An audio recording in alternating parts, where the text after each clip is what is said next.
Una nuova organizzazione di volontariato della Protezione Civile parte anche da Chioggia. Si tratta della SAV, Sorveglianza Aerea Veneta, che ha come focus la ricognizione, il controllo e la verifica aerea del territorio veneto, sia come attività di prevenzione che a seguito di eventi calamitosi mediante i droni.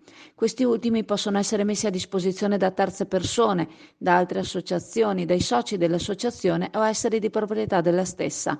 Chi si iscrive ha la possibilità quindi di diventare un operatore volontario della Protezione Civile.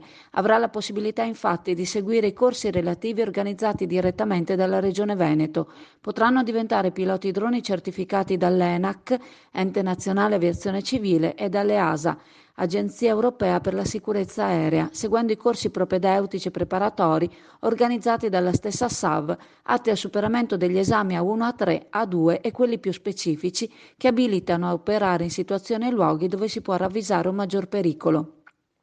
Tra le attività proposte all'interno della SAV ci saranno anche corsi rivolti in ambiti collegati, come sul perfezionamento del video editing al fine di migliorare il render delle riprese aeree, o corsi per operatore di BLSD o capocampo, rivolti alle associazioni della Protezione Civile del territorio.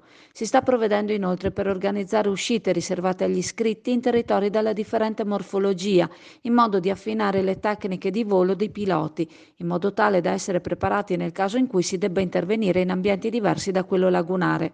La sede attuale è Chioggia, il numero di iscritti è oltre 25, dislocati in numerose città venete. Si tratta, per citarne alcune, Chioggia, Abano Terme, Montegrotto, Padova, Montegaldella, Montegalda, Spinea e Bassano.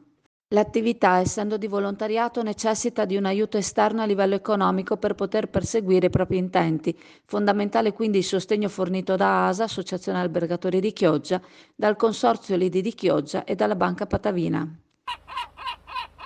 Allora, siamo alla CAM, questa questa bestia che vedete è una ragosta da 3 kg, questo solo per mostrarvi una parte della commercializzazione che c'è da CAM, che è praticamente il primo in Italia sia come quantità sia come qualità.